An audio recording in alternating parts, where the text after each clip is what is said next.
मूर्ख राजा और चिड़िया फुर की कहानी। एक समय की बात है। एक राजा था जो बेहद आलसी और मूर्ख था। उसे अपने राजपाट और प्रजा की भलाई से कोई लेना देना नहीं था। उसे बस एक ही शौक था, रोज नई नई कहानियां सुनना। राजा की जिद ऐसी थी कि हर दिन उसे एक नई कहानी चाहिए ही होती थी। धीरे धीरे साल बीत गए और राज्य के सभी लोगों की कहानियां खत्म हो गईं। अब किसी के पास राजा को सुनाने के लिए कुछ नया नहीं बचा था। राजा इस बात से बहुत क्रोधित रहने लगा और कहानी ना सुना पाने के जुर्म में अपनी निर्दोष प्रजा को दुख देने और सजा देने लगा। पूरी प्रजा परेशान थी। तभी वहां एक चतुर विद्वान व्यक्ति आया। उसने जब प्रजा का दुख सुना तो उसने राजा को सबक सिखाने का फैसला किया। उसने राजा के सैनिकों से कहा कि वो राजा को एक ऐसी कहानी सुनाएगा जो कभी खत्म नहीं होगी। राजा ये सुनकर बहुत खुश हुआ और अगले दिन उसे अपने दरबार में बुलाया। विद्वान ने दरबार में पहुंचकर कहानी शुरू की।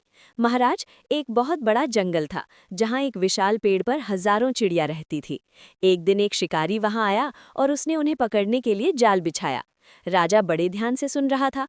विद्वान ने आगे कहा, तभी जाल से निकलकर एक चिड़िया उड़ी, फुर। फिर दूसरी चिड़िया उड़ी, फुर। फिर तीसरी चिड़िया उड़ी, फुर।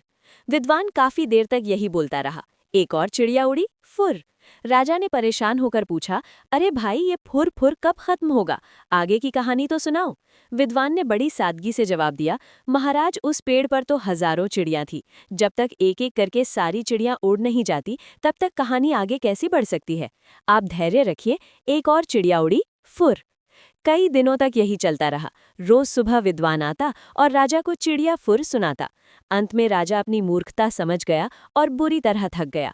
उसने कहा, बस करो, अब से मैं तुम्हारी कहानी नहीं सुनूंगा और ना ही आज के बाद किसी को मजबूरन कहानी सुनाने के लिए कहूंगा।